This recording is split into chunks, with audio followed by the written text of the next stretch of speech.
Okay, welcome back to another video, guys. A lot of these software stocks today gave back some gains, Palantir included. Look, it went down over 5% on the day. It closed at what, $152 a share after cracking over 160 yesterday. So we have to break down the charts, do a quick update on what's going on, and we have to go over, in general, other software stocks, what I'm looking to do right now. So guys, of course, take a sip of your coffee, hit the like button, make sure to subscribe, and check out my Patreon if you want to keep up with my actual portfolio updates, my trades, investments, and if you want to be a part of my private Discord, that's linked down below, pinned in the comments, or just go to stocksurfest.com/Patreon. And now, guys, let's dive into it. So again, not just Palantir went down, a lot of these software stocks gave back some gains as a lot of money is coming back into them, right? We're seeing, these beaten up software stocks that got way too beaten up. Let's be honest, their valuations got way too compressed. We're seeing a nice recovery as, we're getting closer to a deal in Iran. More, I guess, risk is being priced in to these beaten up names. I think some money is coming out of potentially some of these big tech names, back into software, right? So we're seeing that nice re-rating, if you will, or rotation, whatever you want to call it. And look, Palantir went up from $132 just a couple days ago, right? To now, now it's at 152. It's still up 14% off that low, but it got to 163, which was a over 23% move. So at this point, we're just seeing a pullback, some profit taking, and if we take a look at these charts, let's pull the layers back a little bit. We did fail to break 160 as of now, which, it's not the end of the world. We could still obviously break 160. In fact, this could be the pullback, to enter before we actually break 160. So this could be another opportunity to get into the momentum before it takes off again. But you can see 160 has been resistance for months, right? Ever since the end of January, early February. And clearly, again, we got hit, but notice we're pulling back and we're maintaining, as of now, $150 a share, which was resistance back in the end of April, early May. We're maintaining that level as support right at 150. And to be honest, I don't see it slipping much further. Maybe it goes down to 145, maybe, to test these moving averages. But man, that would be an epic buy the dip as well within the overall breakout. In my opinion, guys, please do your own research. And on top of that, look, the inverse head and shoulders that we talked about in the most recent update, that's still intact. We have the left shoulder, the head, the right shoulder, and clearly the right shoulder looks like it's playing out. And if it fully plays out, this could make its way back to 180 to 190, in my opinion, which was that resistance for months back in October into November, December, early January, mid-January. So this, again, in my opinion, is a pullback within the overall breakout, and it's opening up an opportunity to potentially get in before we fully end up taking off here again, in my humble opinion. You guys got to do your own research, though.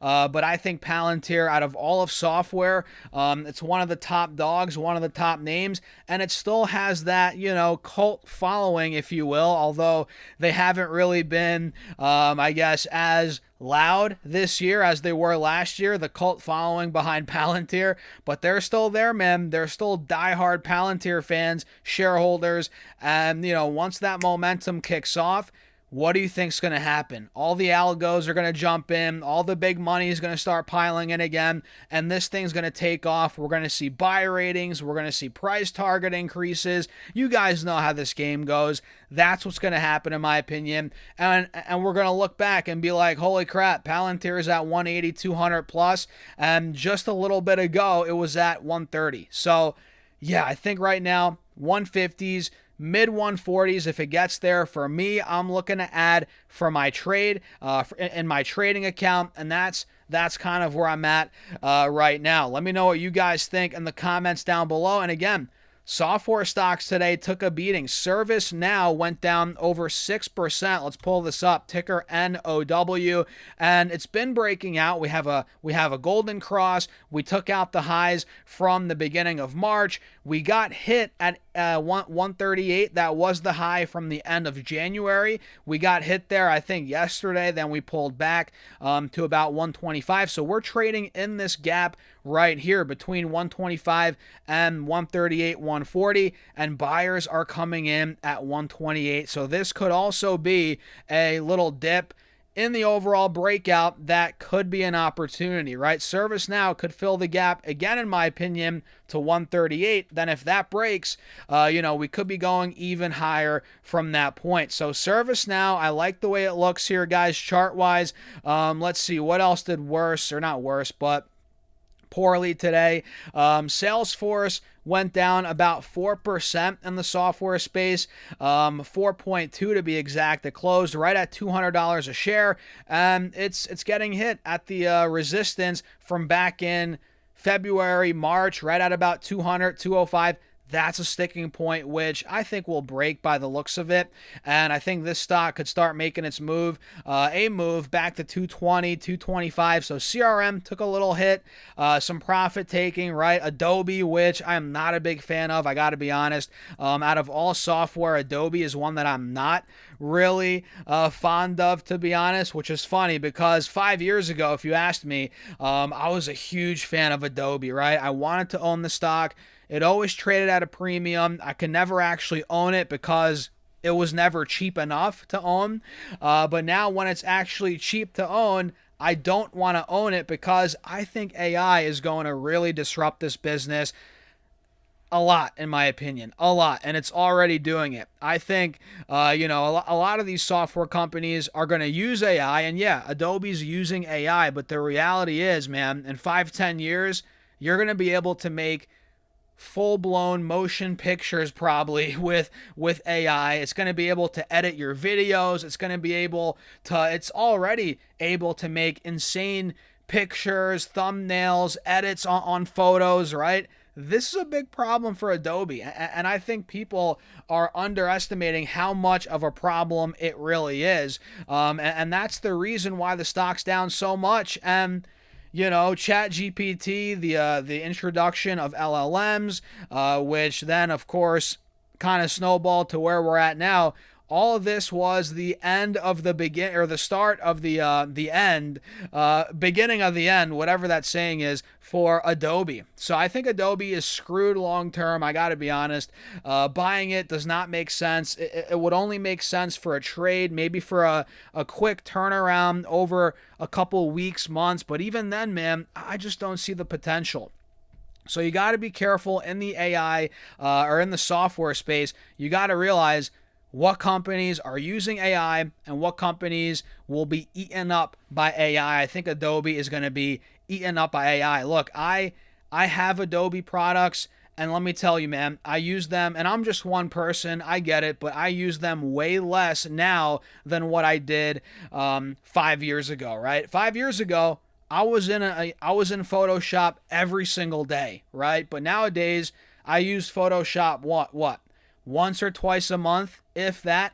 And essentially what I do is I make a bunch of, I have a couple thumbnail templates, right, for my YouTube videos, for my Facebook videos, and then I go into Grok or ChatGPT or any of these, AI services, if you will, and I tell them to make me a bunch of different versions of this thumbnail. I tinker with it, and it comes out way better than what I could have made on Photoshop, and it's way faster, right? If I tried making some of these thumbnails on Photoshop, it would take me ages, right? But on ChatGPT or Grok, I really like Grok, it takes 2 minutes, not even, so come on, man. Adobe is in trouble. It's only going to be used by the super professionals that, are graphic designers, right? Serious video editors, but people that are more casual, that aren't as entrenched into it. All those customers are gone.